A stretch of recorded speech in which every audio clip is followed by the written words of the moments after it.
ARs have always been the most popular weapon in Call of Duty, and that doesn't change in Warzone 2, and it's always hard to tell which one is the best. But after looking into and testing out all of the assault rifles, it's clear that it comes down to the ISO Hemlock versus Taq 56. To help you decide which weapon is the best for you, I'm going to be comparing their stats and giving you my opinion on which one is the best after my extensive gameplay with both. Then I'll give you the best class setups for each AR. Make sure to watch through all the stats because you never know which one might be the deciding factor for you. I'm going to start off with the big time stats that you care about the most: fire rate, time to kill, and recoil. For the fire rates, we're going to have 625 rounds per minute for the Taq 56 and 600 for the ISO. This is a minor advantage for the Taq because it does make the weapon slightly more forgiving if you miss a shot, because the time to kill is affected less when you miss. The Taq will only add 96 milliseconds to its time to kill per missed shot, whereas the ISO will add 100 milliseconds. That means the Taq is 4 milliseconds more forgiving, which isn't very noticeable unless you're missing a bunch of shots, and at that point, you're probably dead anyways. If we move over to the time to kill against full health players, which is 250 health, the ISO will be better at every range at 600 milliseconds at close range compared to 672 for the Taq. The ISO has an alright TTK up close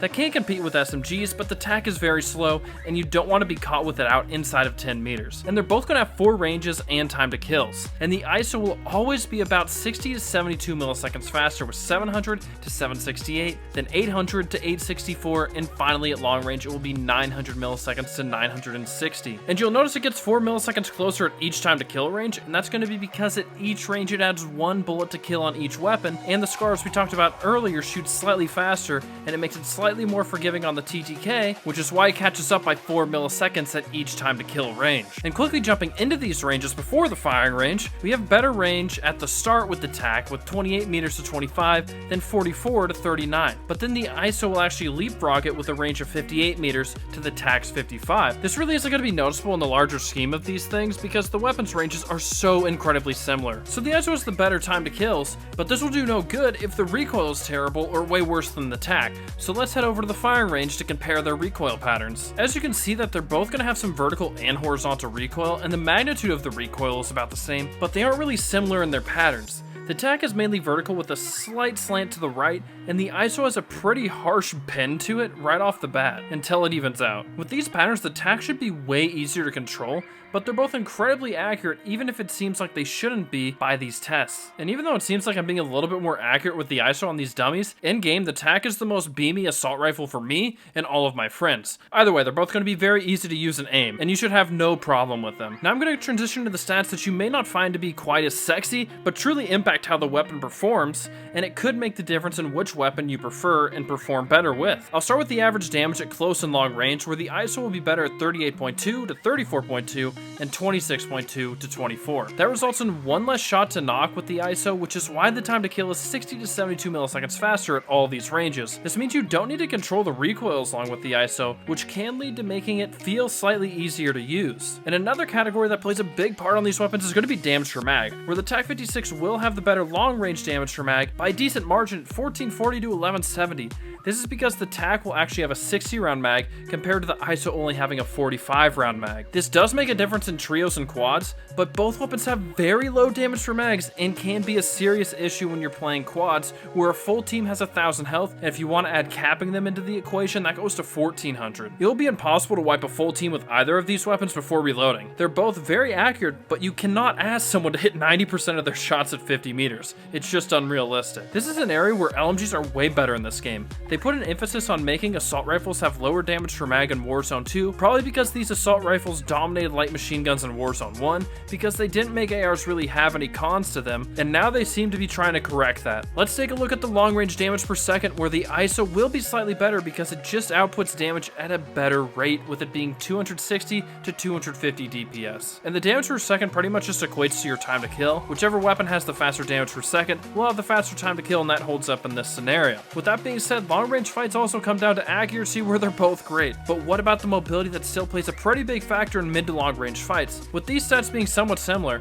the Taq is going to have an advantage here with the aim down sight speed, but the ISO is going to win everywhere else with ADS movement, reload, and movement speed. You'll probably only notice the ADS movement difference because the rest of them are super close. These both will feel like average assault rifles when you're running around. They fit their category well. And the last stat I'd like to go over quickly is bullet velocity, where they're identical at 590 meters per second on the base weapons. This is another category where they made assault rifles have a disadvantage over the light machine guns and snipers because they're going going to have much lower base bullet velocities, which affect the weapons at long range if you don't add multiple attachments towards it. And where you're really going to start to notice the bullet velocities are going to be at about 50 meters, but we will somewhat address this to push this range farther. I put a lot of effort into making these videos, so if you could please make sure to like the video if it's been helpful, and subscribe for more helpful and entertaining Warzone 2 content to help ascend your gameplay. And now for my verdict on which weapon is better.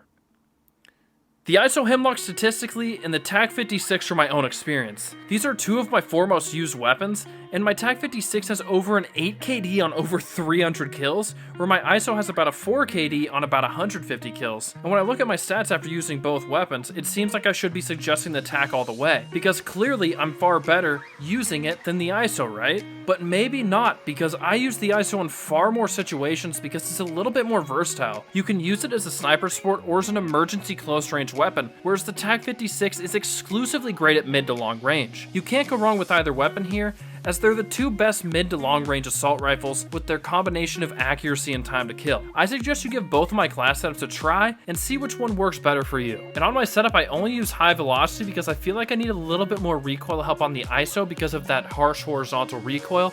So our bullet velocity is only going to be around 850 meters per second, which really isn't going to be a problem at to 75 meters, which is where you'll start to notice you have to lead your bullets a little bit more. But I always find to be more valuable on weapons to have high accuracy than high bullet velocity, because if you're not hitting your shots, you're not going to get any kills. So I start off with the second tread, which is vertical and horizontal recoil, and then I'm going to tune it towards recoil stabilization at plus 0.31 and gun kick control at plus 0.28. And then I'll use the F-Tac Ripper underbarrel, which I'm really glad they lowered the ADS penalty on our underbarrels. It makes it feel a lot better, and I like this better than the Commando foregrip and the lock grip precision. I can't tell you why, I just aim better when I use the F-Tac Ripper here. And for the tuning, I'm going to go towards recoil stabilization again at plus 0.36 and towards aiming idle stability at plus 0.25, which is a very underrated thing to have on your weapons. Just that way the optic isn't swaying at all when you're zoomed in. And then of course I go with the 45 round mag because that gets us to the best damage per mag possible, which is still very low. So we need to go with this 45 round mag to make it even viable to use in trios. And then the final attachment is just going to be the aim op. Now we're going to go over to the Taq 56 setup, and I kind of go with a similar vibe to it, but I have a couple changes. So I go with the X10 Havoc muzzle, which is going to be horizontal recoil over vertical, because pretty much since we have such little horizontal recoil, it makes it go from slightly to the right to basically just a vertical line, and you just got to pull down on your analog stick or pull back on your mouse. It makes this thing incredibly easy to beam with. And for the tuning, we're going to go towards recoil stabilization at plus 0.62 and towards gun kick control at plus 0.26. And as you probably already noticed, I only have one attachment towards bullet velocity, which is going to be high velocity again, which is going to get us around 850 again. Same thing I said with the ISO. Out to 75 meters, you won't even notice it, but then after that, you have to lead your shots a little bit more. But it's more important to hit your shots than have high bullet velocity. And then for the underbarrel, I don't use the F-Tac Ripper on this one. I go with the lock grip precision. You know, I try out all these attachments on every weapon, and I see which one feels the best for me when I'm shooting it, and the lock grip just works better on the Taq. And then for the tuning, we don't need hip fire accuracy because we're never going to be using this weapon inside of 10 meters because it's awful up close. So we go all the way to ADS speed, and I actually am going to tune this all the way to hip walking speed. Don't know why I didn't have that on before, because we don't need the hip recoil control.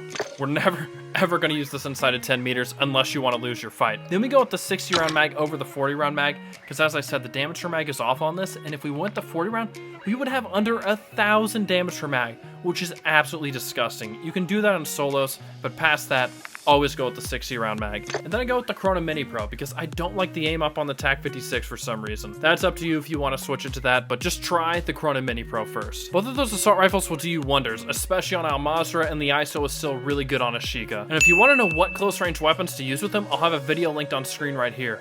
Peace.